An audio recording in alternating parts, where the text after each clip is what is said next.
Hello. Welcome to CESMII Studios in our broadcast of 6 Degrees of Smart Manufacturing. I am Conrad Leiva. And I'm Mike Yost. In this series, we cover different perspectives and topics on smart manufacturing from the many points of view of manufacturers, practitioners, engineers, integrators, academia, and researchers, the many people involved in the smart manufacturing journey. Today, we're having a 20-minute chat with our guests, Vyas and Michael from Carnegie Mellon. You can use the Q&A panel to send us questions. However, we might have to answer some of these questions later at the bonus reel or at the LinkedIn group. We will give you that link later in the show so you can join the conversation. Excellent. Well, thank you, Conrad, and welcome everybody. Just quickly, for those of you who are not familiar with our webcast series, just a little bit of background. People ask us, why do we talk about 6 degrees of smart manufacturing? And it's based on the idea of 6 degrees of separation, which is the notion that we're all just 6 or fewer social connections away from knowing every person on the planet. And so we ask at CESMII, how close are we to the knowledge that we need to make smart manufacturing a reality? We think that the best way to get after that and get those answers is by getting as many voices together as regularly as possible, just like we're doing here today. So with that, I'd like to welcome our guests today. As Conrad mentioned, we have Vyas, who's a professor of electrical and computer engineering and the co-director of the Secure and Private IoT Initiative at CyLab at Carnegie Mellon, as well as Michael Lisanti, who's the Director of Partnerships at CyLab. So gentlemen, thank you for being here with us today. And Michael, if you would, maybe take just a minute and give us a little bit of background on CyLab and your work that you're doing there. Yeah, thanks, Mike, and thanks, Conrad. We appreciate the opportunity to connect with you as well as the CESMII members. So, yeah, great opportunity. Yeah, a few words about Carnegie Mellon's work in this space. CyLab is CMU's Security and Privacy Research Institute. It's a collaboration hub for our researchers to interact with our government and industry partners. So we span all 7 CMU schools, as well as the Software Engineering Institute, which is a federally funded research development center operated by CMU and world famous because it's the world's first CERT.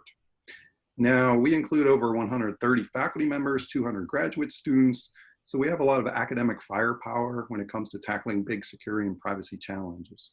Now, when it comes to manufacturing, for expertise in that area, we really collaborate with industry partners and our CMU colleagues and domain experts in this space. And that includes what you see here on this slide.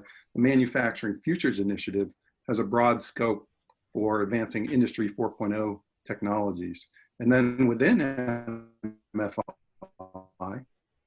Manufacturing Center's vision is really defining the future of advanced manufacturing, research, and education. So lots of cool research and security and threat model of 3D printers, for example. And a really cool thing we have going on is we have a physical space called Mill 19, which is a reclaimed steel mill in Pittsburgh that is being transformed as a place for future of manufacturing with new buildings and plant floor space. And underneath these steel beam infrastructures, Mill 19 is currently home to ARM, which is the Advanced Robotics for Manufacturing Institute, as well as MFI. So we have a vision to work with these groups and industry partners and others to really build a robust industrial IoT security test bed for Mill 19. So just hand it back over to you, Conrad. Well, thank you, Michael. And obviously, everything that we do from a smart manufacturing perspective has to be tied to secure infrastructure and cybersecurity. So this is a great topic for us to be discussing today. So, Conrad, if you want to take it away and start the conversation. Well, yeah, I'm going to throw this question to Vyas because, look, man, see, I got it right here. And I understand. My question is, what does smart manufacturing look like from a cybersecurity point of view? Because every time I go to the plant, they tell me, grab the cord and I'm cutting the cord, all right? Because that is the best way to Oops. Okay, I think he literally cut the cord and we've lost Conrad, but he certainly brings up a good question, right? Is it safe? And so what are the dangers, the perils that we're looking at? Thanks, Conrad and Mike.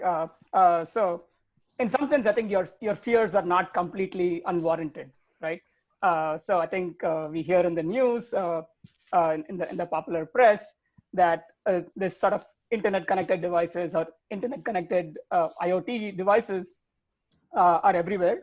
A lot of the times we hear it in like the consumer marketplace, but clearly people see a lot of value in the industry and manufacturing space, right? With Industry 4.0 and smart manufacturing, you do want a whole bunch of internet connected devices and sensors to advance productivity for these environments.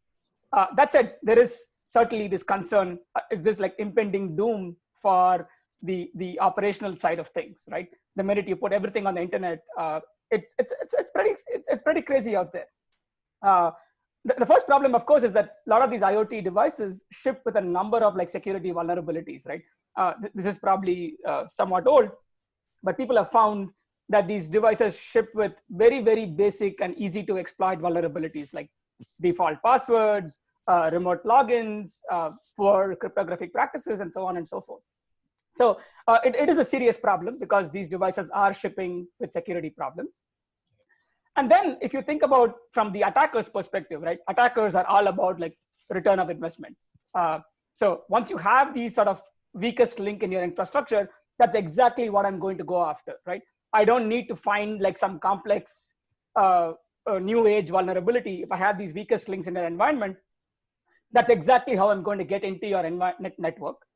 And because these infrastructures and these sort of internet connected devices are connected to critical infrastructures, high value targets, these are very, very sort of useful and attractive targets for me as an attacker, right? I can get into the IoT devices and infiltrate a factory floor. Once I'm there, I can do all sorts of cool things, right? I mean, I can steal your proprietary information. I can cause downtime, so many things. There's also like other kinds of problems as well. And not just that, world where there's sort of millions of devices out there.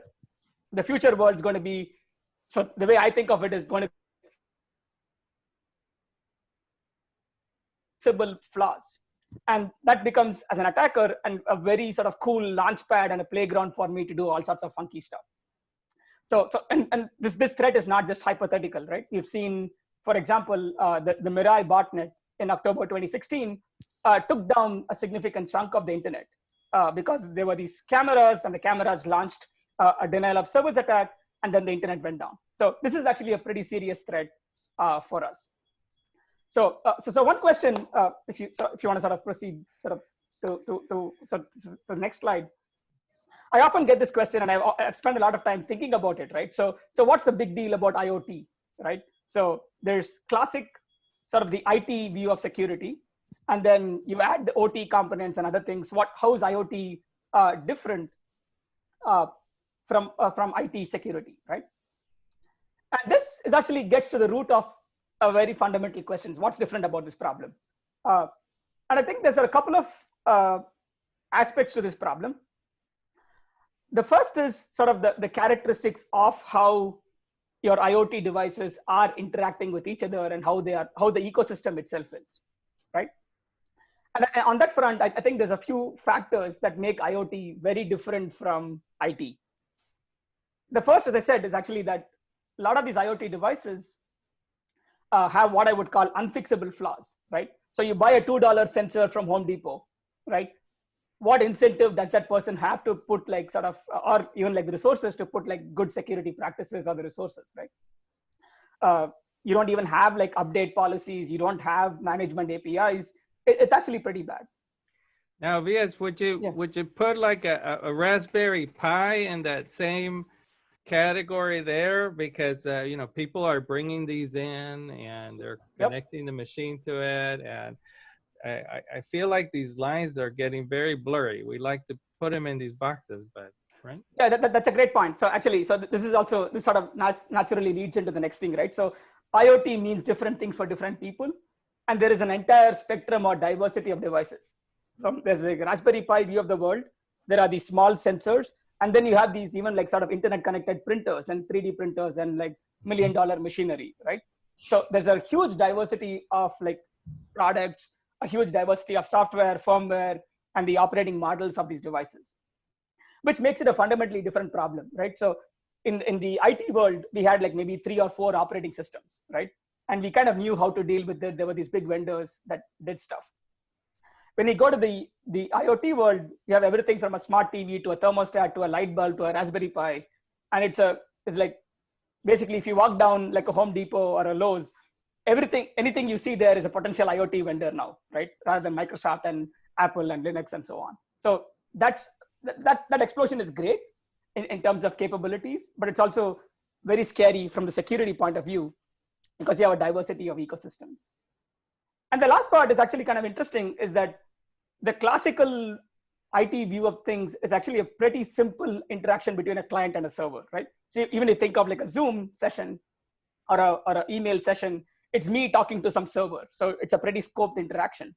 But in the IoT world, you're going to have like machine to machine, device to device, control systems, PLCs, all sorts of complex interactions within themselves with the physical world, which is actually just like, it's mind blowing. I can't think about it, right? As a human, it gets very hard to think about these sort of complex interactions and what could happen in sort of the real world. So is it a matter of we have to do it and attacks are going to happen and things are going to happen and we just have to be ready for them, or can we be more proactive?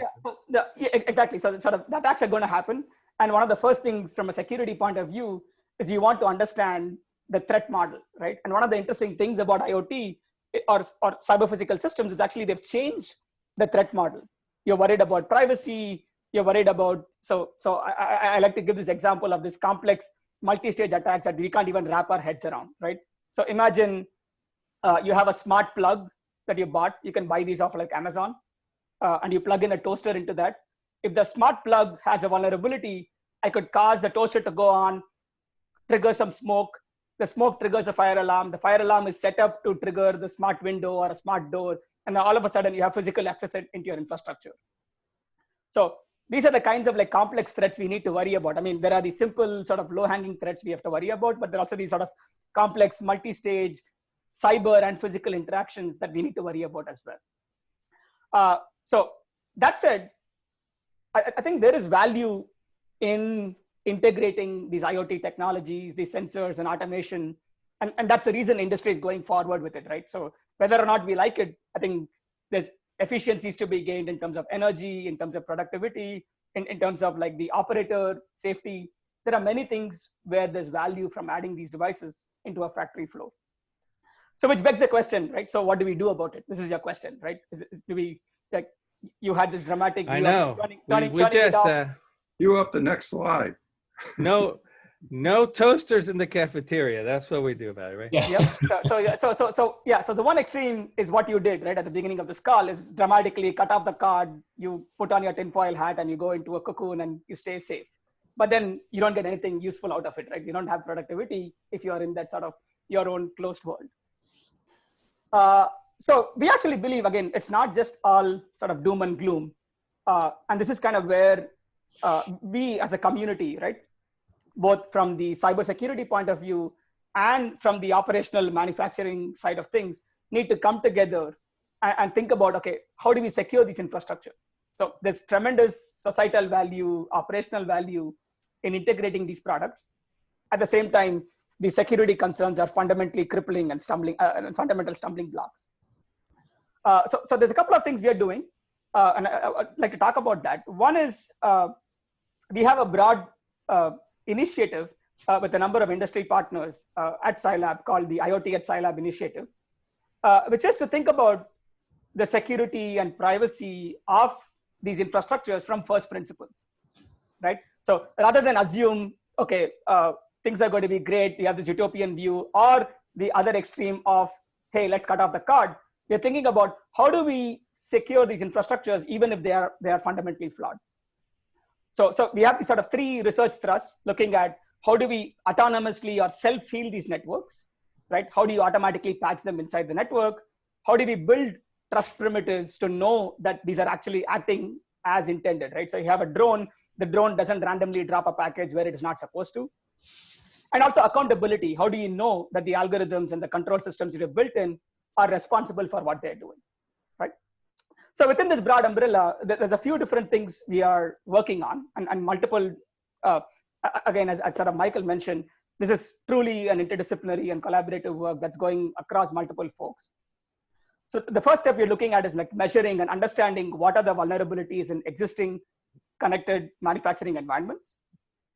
We are trying to use machine learning techniques to model what is normal, what is expected, so we can flag anomalous behaviors, right? So the one sort of glimmer of hope, if I may, is that unlike like your computers or your servers, these are scoped devices, right? So the behaviors are supposed to be somewhat scoped. These are not arbitrary compute devices. So there is maybe a hope of like modeling what is a normal behavior and using that to adapt in real time and say, hey, look, I can secure these as a network layer. I can flag these anomalies. I can learn what's a normal behavior, and including things like crowdsourcing, right? Imagine there are a number of participants in CESMII or other kinds of industry collaborations. You could learn from each other and say, hey, look, what is normal for these devices? Yes, and can you contrast this for us to, or where does this fit in that like NIST cybersecurity framework, where there's things like identify, you need to identify, making sure people are trusted people that are coming into your network, you need to protect, detect. Where is this in that scheme? So that's a great point, right? I mean, there's a number of these frameworks that are out there. NIST has put out something. I think the IEC has a number of recommendations. There's also like the OWASP IoT top 10 vulnerabilities you should worry about. So you can think of like the kind of the work we're doing. So those are mostly like sort of guidelines, but what's missing is the tooling to actually realize them, right? And that's kind of where the research is like, how do we build those authentication mechanisms? How do we build those trustworthy primitives? And how do you make them scale? The sort of the technical pieces to realize those kind of recommendations is the research focus here. That's the way I would view it. Well, guys, I told you I would be the watcher of the clock, and it goes quickly for us. We promised to get everybody out here in 20 minutes, and so we are up against it at this point. Lots more for us to continue to talk about, and we'll take a little deeper dive in our bonus reel. But for right now, I think obviously people want to know what they can do about it and what people are doing about it. And so I think we'll definitely want to show that people can trust that there is a path forward here and that there are people like yourselves that are working on this. But if you wouldn't mind, just give us each a quick takeaway from your perspective as far as this topic of cybersecurity and how it affects smart manufacturing. You guys could give us just a quick takeaway for the audience here this morning. So let me go first, right? So I think just the 30-second takeaway I would say is like, look, there is a lot of fear, but and they are well founded, but there is hope by using some of these new technologies in the security and the systems in the research to actually provide a path forward where you can have these operations continue and be secure, even though your devices may have flaws you don't know about. And that's the hope that we can, that's the hope that the research will solve. Excellent. Michael? Yeah, I would just add, building on what Vyas said, is that, yeah, what we're known for at CMU is discovery and innovations at the boundaries of major disciplines, as well as building actual things. So we're really focusing on smart manufacturing through this lens of cybersecurity with a vision to build a very robust industrial IoT testbed. And we can't solve it alone. So that's where we need partners. And we are partnering with industry right now, but we'd love to connect with more who view this as a challenge and would like to work with us. Well, and certainly from a CESMII perspective, all that we say and all that we do has to be built on secure infrastructure. So we certainly plan to be partners in that work as well. So Well, gentlemen, thank you very much.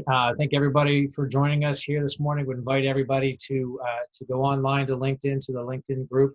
If you're not currently a member of the group, please ask to join. We will let you in.